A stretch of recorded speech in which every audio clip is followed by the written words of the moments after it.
Can you come and share with us what you did in Zambia to be able to get to this very important milestone that we are all happy about within the period that you started implementing? Thank you.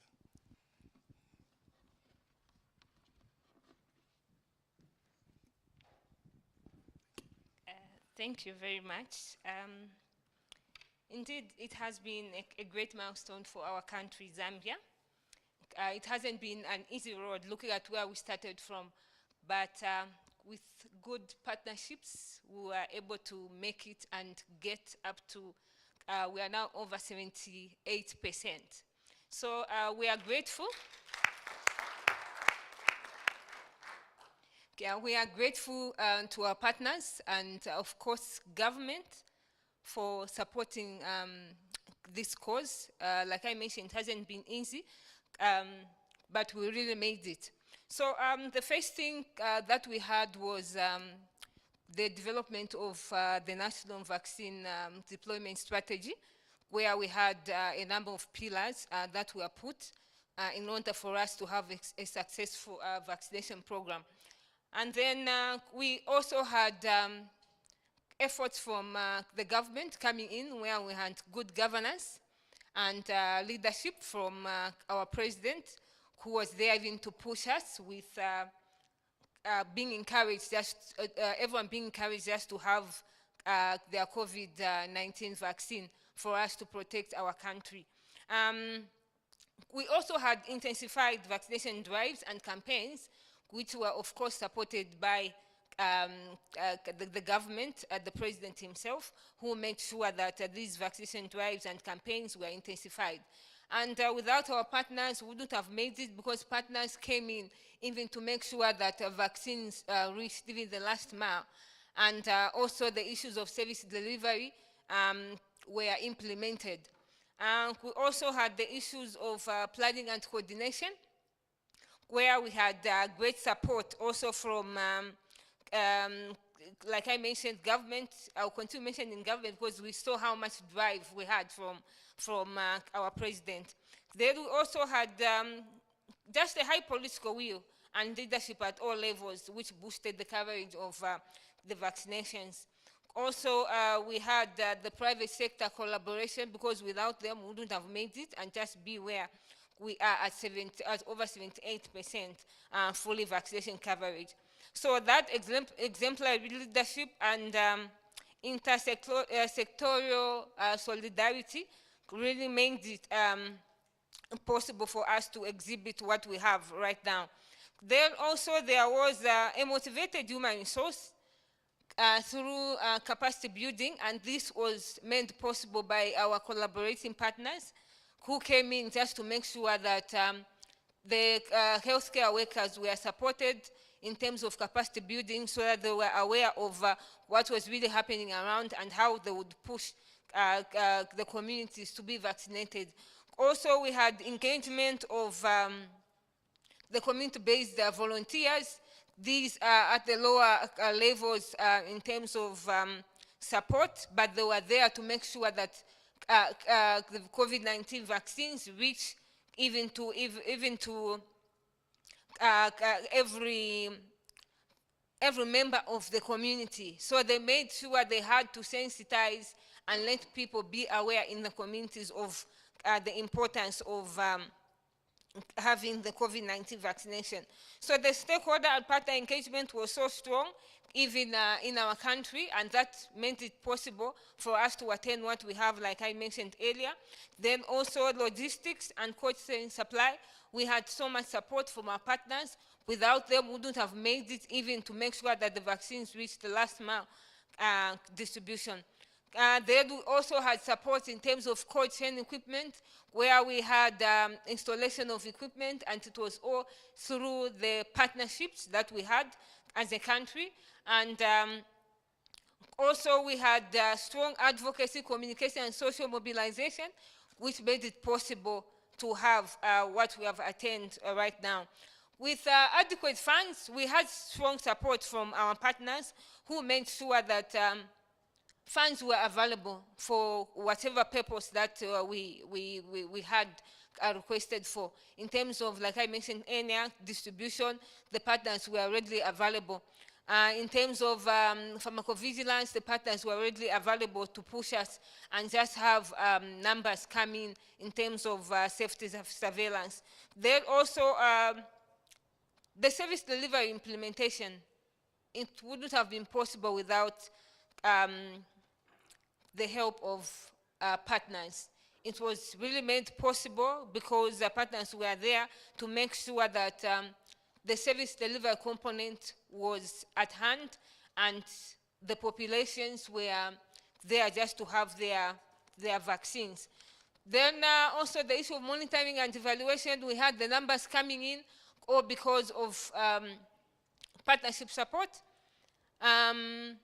We had EOCs being formulated, where we had all the information coming in and being data being recorded as it came in from the communities or from the lower levels. So indeed, we had strong partner support and government engagement. Hence, what we achieved was a great milestone. Just one last part, we had the president appoint a COVID-19 advisor who made sure that there was that interaction between government and the partners who were available to support us as a country. And that really makes it possible for us to attain what we have attained. Thank you very much. Thank you, Joanne. Excellent presentation. If you ask me, what is it that is common to Morocco, to Rwanda, to Zambia? I will tell you, is the support from the highest, from the very top. And it's coming out very clearly. And we, in the country engagement team, we've taken note of this. And that is why, right from the beginning, the program coordinator, Dr. Taj, approved the ministerial consultancy. Because we need to get the support from the very top. Then every other thing will flow. This is the summary of what Joanne just told us now. And we heard you loud and clear. So next, let's go to Amref. And you will come here to explain to us. It's not been easy. It's not been easy. I've seen, like the acting director general said, if you come to the office 9 p.m., you see Dr. Marawi or Dr. Elizabeth. Dr. Elizabeth is always with her laptop. It's not been easy building this partnership. But let's learn from Amref, your experience forming this partnership with Africa CDC, with member states, and how has it been building your long-term capacity of your organization? We are always proud when we work with, how do we say it now? African-owned institution to solve African-owned problems and challenges. So, can you come here and share with us in a few minutes what Amref has been doing? We've been getting very good results from Tanzania, and you're implementing in Tanzania. Amref is implementing in Tanzania and also in Kenya and all of this, and very good results. So can you share with us? Thank you so much. I'm sure I'm not the one who's been exchanging emails with you, but I'll hold in for Jackie. Amref Health Africa as an organization is very proud to be working with Africa CDC and all the other implementing partners. We appreciate the experiences that they bring on the table. And one thing that is key for us is aligning with the governments where we are working in. Every time we go to work, we have to make sure that the policies that are in place and what we are advocating for aligns also with the government. So it's very important for us as AMREF to ensure that we have great partnership with the governments where we are working for us to get the results that are required. But then again, there are key areas that we'd like to point out even as we work with the government. And for us, it's important that we strengthen the governance as we move towards recovery and resilience, because the governments give us direction on what to do, and it's important that they have the right direction. They give us the right direction to ensure that we are doing the right thing. And of course, Africa CDC comes in to ensure that the governance is strengthened in those countries where we are implementing. And then again, we need policies that look into adult vaccination. When we first started, it was not very clear, and on the way forward when it comes to there were issues on should we force the vaccination among the adult population. And we had different policies in different governments where we are working. So it's important that we also get clear policies on this area. And of course, the issue of accountability for all partners. We have to remain accountable so that to ensure that we create greater impact in the areas where we are working. And we have to look at how cost per dose, especially when it comes to implementation, do these outreaches, how much do they cost? Is it cost effective for us to support these outreaches at the CVC and our implementation in the programs? And then we need to strengthen the accountability for all partners so as to avoid leakages in the different among the different implementing partners that we are working with, and also to appreciate the different strength that the partnership brings on board. So for us at AMREF, it's a great experience to be working with Africa CDC, and we also look forward to other greater partnerships in the future. Thank you.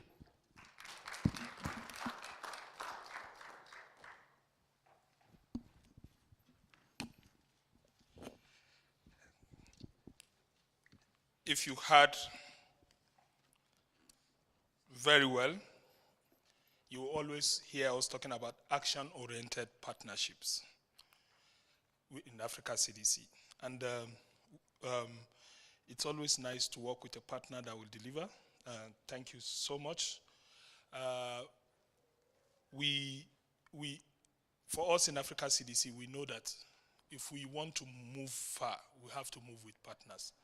And AMREF has been we've been doing just that with AMREF. And I'm happy to say we are making a lot of progress when it comes to some of the countries where you are implementing. Thank you for this partnership. So we also have with us Botswana Red Cross in the person of Neo M. Mogoa. Can you also come and share in a few minutes with us what has been happening and how your experience in building this partnership with both the member states and Africa CDC? Thank you. A round of applause.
Diplomacy is something that as partners, the saving lives and livelihoods made sure that by the time we leave this project, we have a PhD in that. Because you have to know how, when to communicate and who to communicate to in the member state.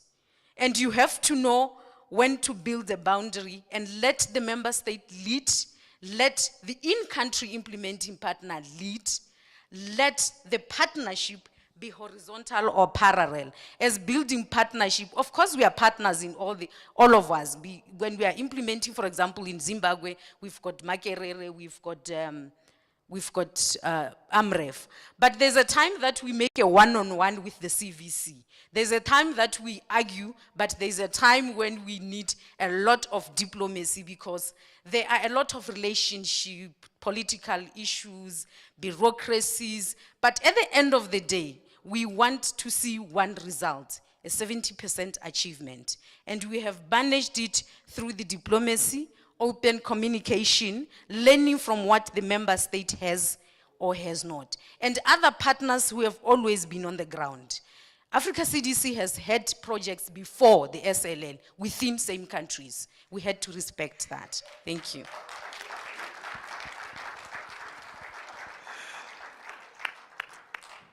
Excellent presentation, Neil. You know,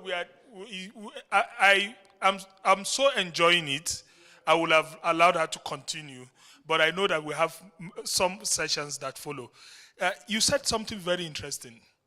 One thing I've also noticed, partners that have done well are partners that have learned diplomacy. Whether in the risk communication and community engagement or in the CVCs, partners that have refused to learn the act of diplomacy have not been succeeding. This is just my observation. It might be anecdotal, but it's my observation. And thank you for bringing that. And I see there in the audience, sitting another Oga at the top, Dr. Benjamin, nodding and agreeing with what you've said, because he's also supervising, he's the supervising division for the risk communication and community engagement, and one of his portfolio is diplomacy. So he's moving around very soon to go to all of you, and I think this one area he will be talking to you a lot about. Thank you, Dr. Benjamin, for the leadership. Before we leave this session, I also want to acknowledge the presence in the room of some very trusted and action-oriented partners. UNICEF, I can see you guys there smiling. Excellent work. Affinet, yes. Dr. Simon, thank you all for the excellent work you've been doing for the SLL program. So next, we go to Africa CDC now, Senga. When Dr. Ahmed was saying that there are some people who don't sleep, Senga is the one perfect example of that. And if you can come and share with us, Senga, what are the key factors that have enabled establishment of long-term relationship with key stakeholders in this program, like the Ministry of Health, and some challenges and how you've been able to overcome? What are those things that you've seen as the team lead for country engagement that has really helped crystallize good performance, whether within the country or the implementing partner, or even in the whole team spirit of implementation of the SLL program in the member state? Senga, over to you.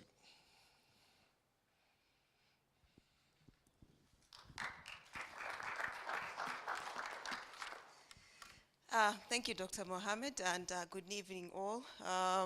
So yes, I will give the perspective of the country engagement, where we have been, part of the whole fabric of the SLL program, but mostly working closely with the partners in country, with the member state officials in country to get the program up and running. So the key factors, I think, for me that really stand out is that as Africa CDC, we're really unique in the sense that the nature of the organization is that we take our directive from, first of all, from the heads of state and government.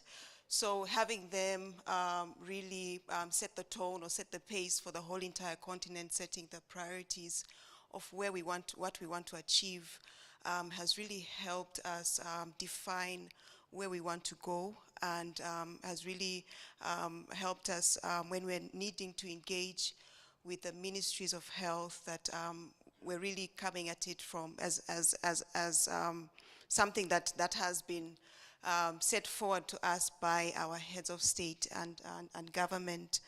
And as well, looking at the whole entire fabric of the new public health order, that we're really looking to be responsive and be attentive to the member state needs, as Neil and others here have mentioned, that the program is member state driven. We do not come with our own agenda. We do not come and say this is where we want to go, but we sit down with the member states and say this is where we are, and you know, where would you like what would you like to achieve in terms of your priorities for the COVID-19 response. So what that really means is that we have to be very flexible across all 55 African Union member states. One size does not fit all. And we're very grateful for partners such as those seated here who have understood and caught that vision, that you know, it's member state driven. We have to apply diplomacy. We have to be attentive and responsive to the requests of the member states. But as well, you know, working with others in the room, we've heard about UNICEF, AFNet being mentioned as well, keying into the overall vision that would like to achieve as a program. But I cannot, you know, leave this place without acknowledging and appreciating sincerely the support of our senior consultants. You know, represented here, we have Dr. Kamwi, we have Professor Dewole, who's online, we have Professor Meda, we have Dr. Sambo as well, Dr. Jembia. They have been really, really, really instrumental. Really instrumental to open up doors for us, to sell the vision at the highest level in the member states, with the ministries of health, with in-country stakeholders, so that, you know, we all subscribe to one vision, right? We're all serving the same population, we're serving the same people, we have the same objectives. And so, you know, they have brought us together, guided us, given us wisdom whenever it was required, and it has been required quite a number of times, so we do appreciate.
I remember when we launched in Zambia.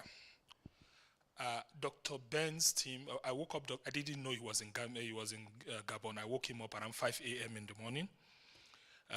Lul woke me up, then I woke Dr. Ben up, and we set up this call. We were doing this call for more than 2 weeks. We allowed Dr. Ben because he was in a different time zone. And we worked with Nonye in the with MasterCard. Nonye, a shout out to you. Thank you. Thank you very much.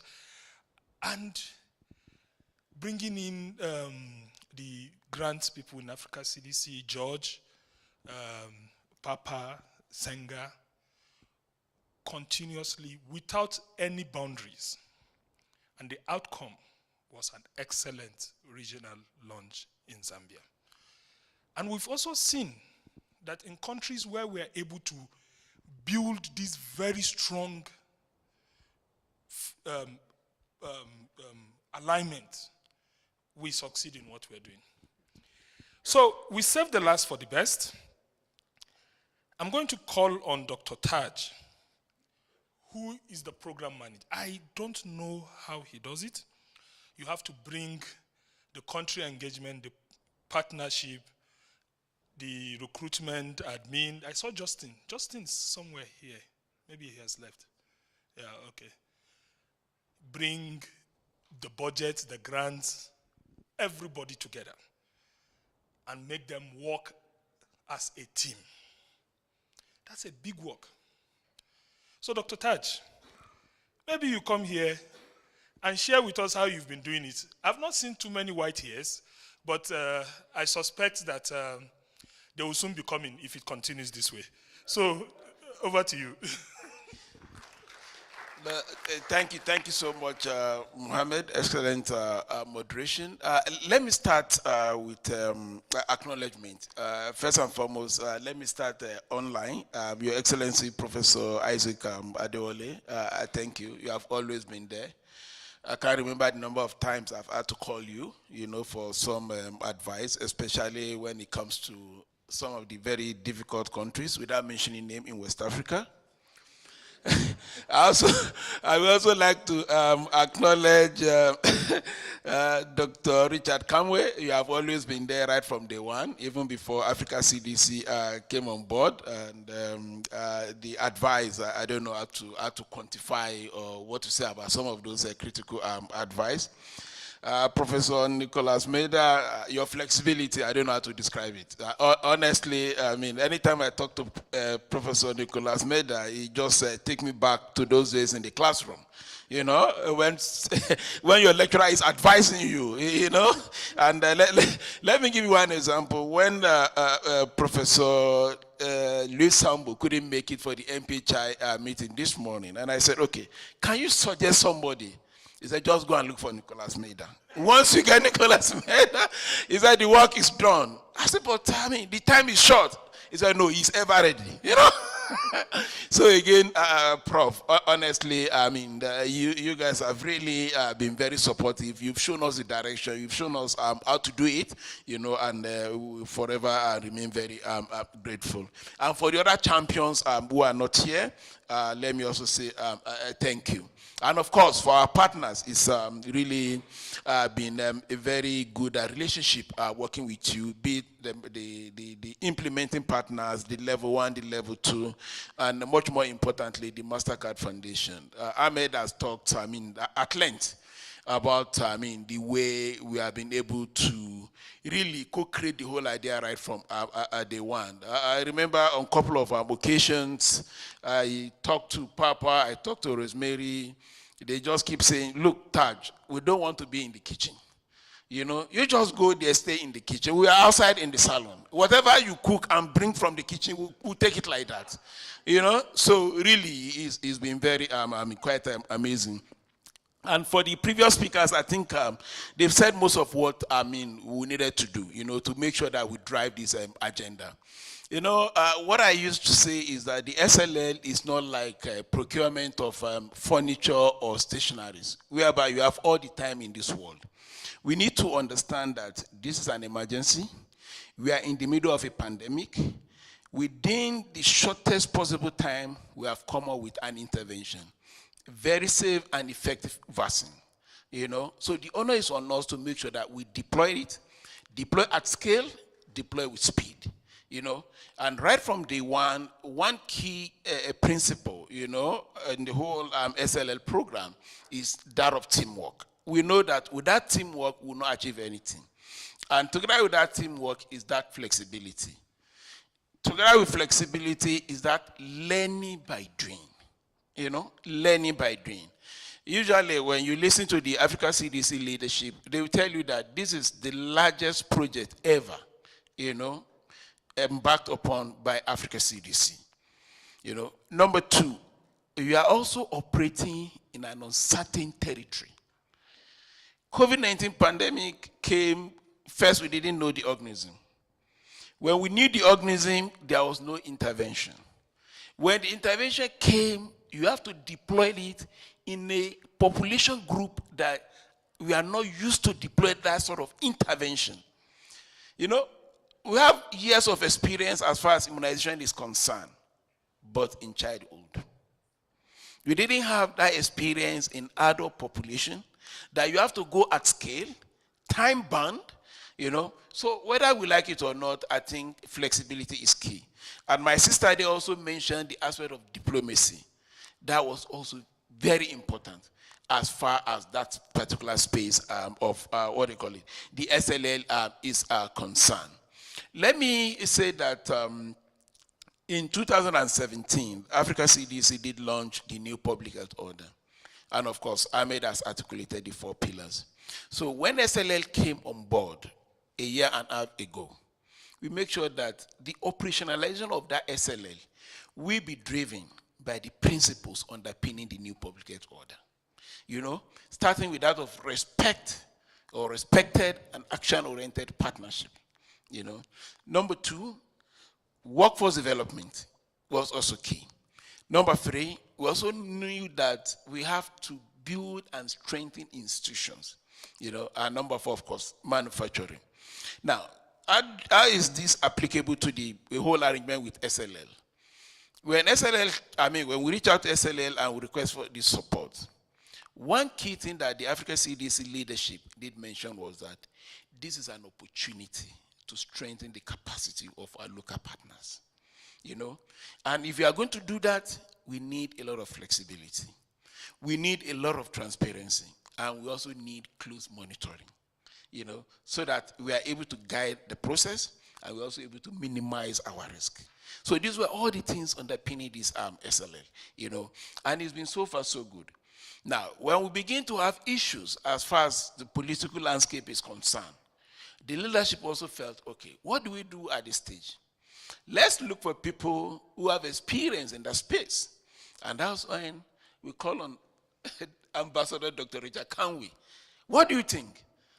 Ambassador Kanwe said, well, the only thing is that let's look for some of these, our ex-ministers of health, bring them on board, let's use their expertise to navigate that difficult terrain, So these are part of those critical factors, that allow us to be able to get to that 44% of our target population today. So it's not just one factor. I think it's just multiple factors, and much more importantly, the fact that that teamwork, has really been able to help us to get to where we are today. That flexibility, that understanding, that approach of learning by doing. And before I hand over the mic back to the moderator, let me also say that those partners who actually understand that terrain, partners like UNICEF, partners like WHO, partners like USCDC, partners like PEPFAR, with very strong in-country presence, we are also able to use their platform to drive this agenda. And last but not the least, from day one, Africa CDC leadership, we have always emphasized on one country, one plan. And in that regard, we make sure that we have this coordination sort of platform within the SLL and outside of the SLL. Within the SLL, that network of the level 1 and level 2 partners, and outside of the SLL, that coordination with UNICEF, with WHO, with WFP, with IFRC, and all those key partners who actually understand that terrain. And I mean, Africa Cities is just 6 years old. Partners like UNICEF, they've been there for forever, So we needed to leverage on their expertise. And we never claim to know it all.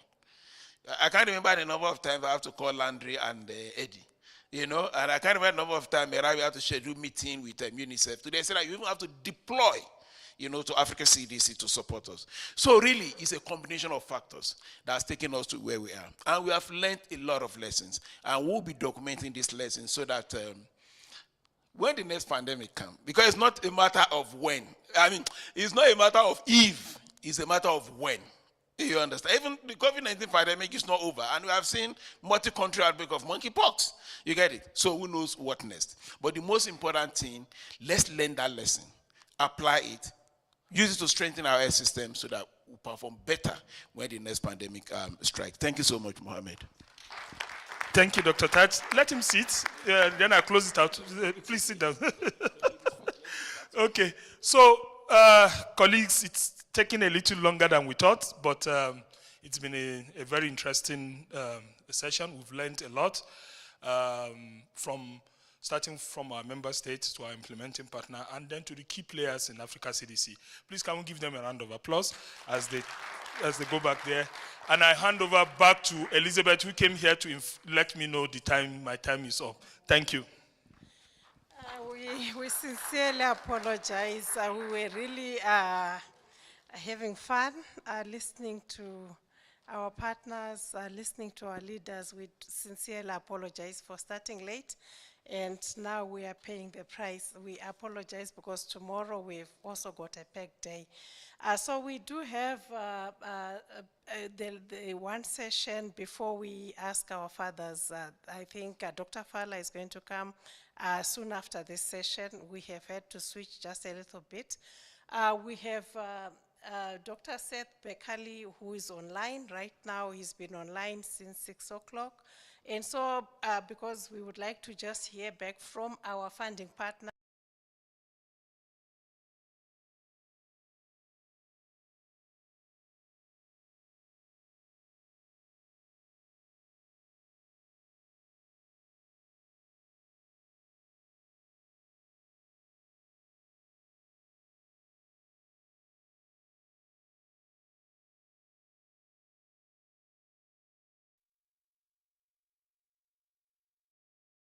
initiatives at the MasterCard Foundation and leading the Saving Lives and Livelihoods program. So as I said, we already have Dr. Seth Bekali, who is currently online. So I would, in this particular session, what we would like to do is to quickly hear from our key funding partners, as well as some of the stakeholders who have been on the landscape, that's UNICEF, for the longest time. So we just have a couple of questions, and because Dr. Seth Bekali has been online for the longest time, I would like to start asking him the questions that we had for him. I don't know if you're able to put him on the screen for a while so that people would know who we're talking to. Is that something that is possible? If not, I'll go on and just ask the question, the questions that we had for Gavi. So our questions for Gavi are, what is Gavi's role in contributing and helping to build African vaccine manufacturing capabilities to effectively respond to future pandemics? And the second part to that question is, how is Gavi working with regional institutions like Africa CDC to strengthen pandemic preparedness? So those are the questions that we have for Gavi. Dr. Seth Bekali, over to you. So thank you very much for having me, and it was a great pleasure to listen to the previous panel, whose conclusion is about the importance of partnership way of working, and I fully agree with that. I think this is a great conference on public health in Africa, and I'm really sorry to not be with you. On the specific questions you asked, first of all, on African vaccine manufacturing capabilities, I mean, obviously, we saw during the COVID-19 pandemic the major weakness in the global health ecosystem. And, you know, for us who have spent our lives campaigning for health equity, these deficiencies are not new. But what I think is new is the amazing political commitment, energy, and innovation we're now seeing in terms of solutions. So this is an opportunity to build on where we are and to make better solutions. As the largest funder of vaccines for the African continent, we believe we have a special role and a such special responsibility to build resilience and to support the equity that we all want. We have been working very closely with the AU and the African CDC, as well as the Partnership for African Vaccine Manufacturing. And I'm happy to say that we've consulted widely, and last week the Gavi board approved a plan of action to help support the AU vision of sustainably expanding vaccine manufacturing capacity across Africa by 2040. Now, there's a number of bits associated with this. First of all, Gavi's procurements are shaped by country requests. So we don't assign vaccines, countries request vaccines. So what will be critical is having a strong demand from countries for African vaccine manufactured on the continent as part of the process. There are other ways we're going to be working. So first of all, because we are the largest purchaser of vaccines in the world, we have a good vision on what particular vaccines are being produced by too many manufacturers now and where there are gaps. And so this will provide some strategic insight on areas of market opportunity, which will be critical for new manufacturers to know how can they create a sustainable production, not just for Africa, but for the global ecosystem. We're also going to update our market-shaping strategy to place a higher value on the benefits of diversification for supply security, with particularly a focus on Africa. Lastly, any new manufacturer anywhere in the world, but true in Africa as well, is that the new producers will make vaccines that are more expensive than producers that have very large volumes of production. So what we're looking at is creating a time-limited financial instrument that can help mitigate the high cost of vaccine production at market entry. And the idea would be is that this instrument would work with new African manufacturers to support them for a short period of time until they get to the volumes that are necessary to make them competitive, and therefore they'll be able to work within the ecosystem to be able to provide vaccines. And this obviously is critical to support Africa CDC's new public health order pillar on vaccine manufacturing. So that's an answer to the first question. The second question really follows from this. We're not only working on product production here, on vaccine production, but also we've been working on strengthening delivery of primary healthcare systems as part of the broader PPR agenda. And our belief, of course, is that the single most important component to this is building resilient and strong immunization systems. So what we've been able to do is work with African CDC, with SSLL, regional coordination to strengthen vaccine delivery across the region. Our focus for 2023 is to embark on joint missions to the countries that have less than 10% vaccine coverage to enrich coordination and build the country's capacity needed to generate demand for improved coverage rates. We're working together with the African CDC to try to put together an MOU to have a framework of engagement between the two of us, including the engagement on the continental vision to expand vaccine manufacturing in Africa, routine immunization, recovery, and zero-dose children.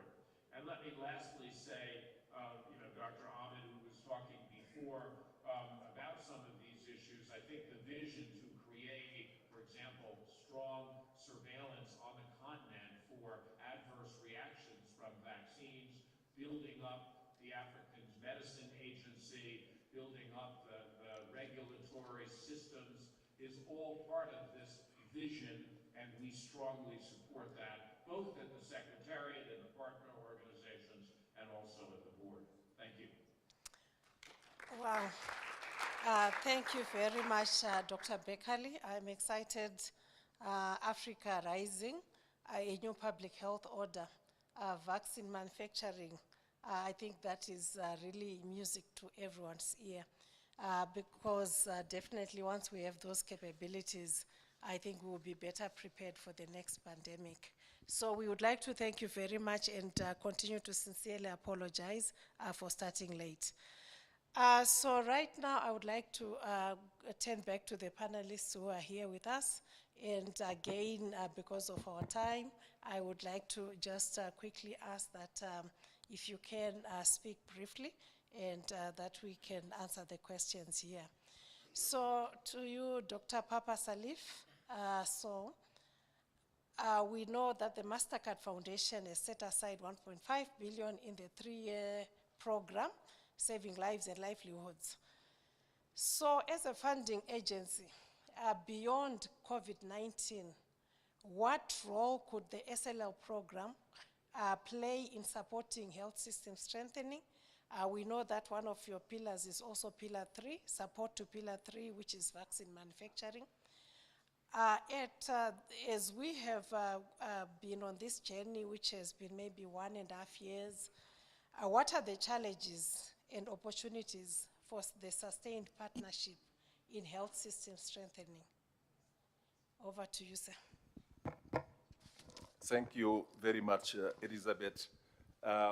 I would like to start saying that I'm so happy to be here this evening, not only as a MasterCard Foundation employee, but as an African who used to work in this health sector for more than 30 years because I'm from Epidemic, from the University of Dakar, and dealing all these different challenges. And today, being here and hearing our colleagues from different countries and achieving this wonderful, goal is something that I'm very proud of as an African and as MasterCard Foundation.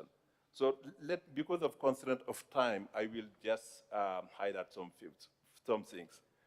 Number one is really to thank Africa CDC on behalf of the MasterCard Foundation for this wonderful partnership, transparency, co-creation, and not only Dr. Ahmed, but the entire Africa CDC team. We are having regular steering committee meetings with our CEO and all this high-level leadership. But, it was something very interesting, transparency, openness, because this is also from our DNA at the MasterCard Foundation. Is co-creation, is also co-shaping, is listening and respect, and also is impact. Everything we do, we are looking for impact. So thank you so much. This is a wonderful partnership. Thanking also our different, implementing partners, level 1, number 2, but also the countries. Thank you so much. Number 2, I really would like to also say that for the MasterCard Foundation, SLL, we had 2 objectives. Number 1 is to manage the COVID-19 pandemic. But beyond the COVID pandemic, we are looking for strengthening Africa health institution in the continent, starting with Africa CDC, starting also with our different partners. Today, I was so happy to hear and to listen our young colleagues talking about bioinformatics, talking about surveillance, talking about implementation science. This is beyond COVID, and this will have a long-term sustainable impact. Again, we are looking for impact, and this is really what SLL is saying for, at the continental level. Dr. Ahmed highlighted the 4 pillars, but I just would like to be very concrete because of constraint of time. We were all surprised by the pandemic. We noted that we don't have, the African sovereignty in terms of vaccine pharmaceutic. We rely on the, global north. But for the MasterCard Foundation, we are looking how we can make local manufacturing something, today being a reality in the continent. We just finalized the approval for the first one. We call it the Madiba with the Pasteur Institute in Senegal. And this will be a center of excellence for training young Africans on vaccinology. This is the first time. Basically, we have to send our young people in Africa outside the continent, particularly in the IVI, the Institute of Vaccine in South Korea. But for the first time, this will be something, a reality in the continent. We just 2 weeks ago approved the Madiba proposal, and it will be a wonderful opportunity for talent development, human capacity training for the continent, having young Africans to be trained on vaccinology, which is something very important. And we are also starting the same conversation here in Rwanda with the ABI, the Africa Biomanufacturing Institute, to have the same at the continental level, training young people, having the vaccine be manufactured here in Madiba, but beyond COVID, we are aiming also to support this Institute Pasteur being able to manufacture other vaccines in the API program. The other thing that I would like to highlight is also SLL for us is an opportunity for job creation. You can see in different countries that our main program at the MasterCard Foundation is the Young Africa Works, providing 30 million jobs for young African dignified and fulfilling jobs.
vaccine, but also childhood immunization going forward for countries. So we'll be very happy to continue deepening this partnership.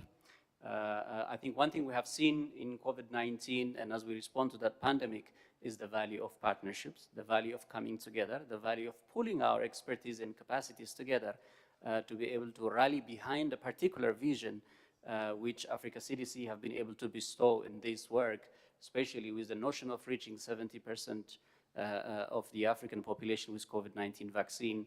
And the power of that partnership lies with the strength of the vision. And UNICEF have always been a partner to this and will continue to be a partner. The other thing we have seen in COVID-19 is that strong countries with the stronger health systems, have been able to not only prevent the spread of the pandemic, not only to control the pandemic quickly, but have been able to also roll out the vaccine much quicker at a scale to be able to reach the target groups much quicker. And this does really show us the importance of investing in health systems. I and Dr. Papa was sitting next to each other where we're talking about the value of SLL going beyond COVID-19 to really strengthen systems. And SLL being a particular program, it's also an extension of the MasterCard Foundation's health program, I believe, which offers a great opportunity, not only strengthening current supply chain, ability of community health workers to be able to deliver vaccines and beyond, but through the health employment and health ecosystems, and of course the health entrepreneurship focus that you have, the SLL program can go really much further than what it has delivered so far.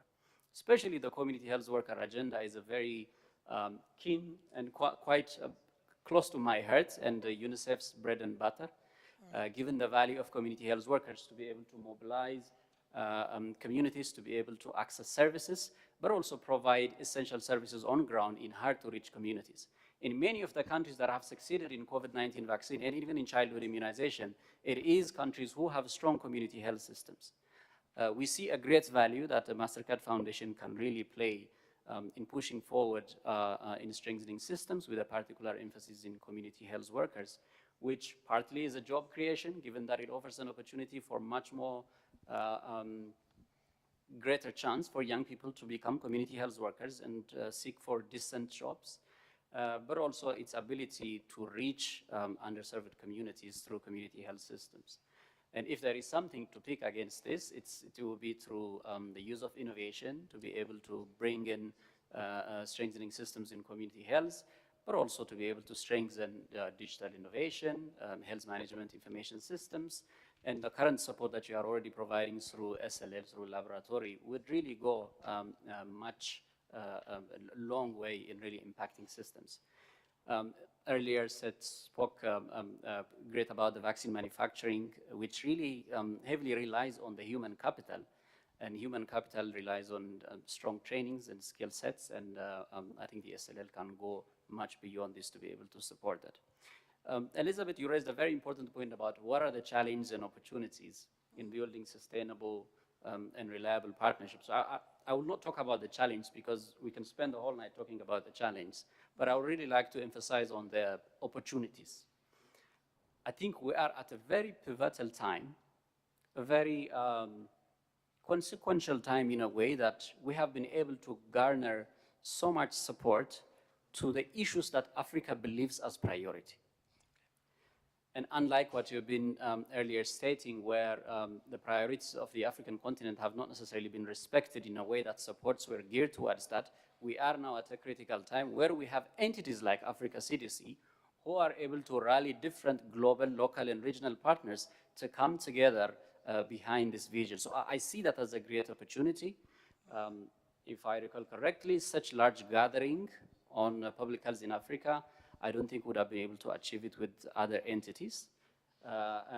And beyond this, there is also a growing understanding, acceptance, and recognition by the global partners, entities like UNICEF, entities like Gavi, entities like WHO, and many other donors, both bilateral and multilateral, have this clear sense that they are understanding the importance of strengthening local capacities, strengthening regional institutions. And this is an opportunity to tap into because it wasn't the case if we were to see a decade back or so, or it had its own different color by then. There is also a great opportunity, which is the entrance of new partners into the health space.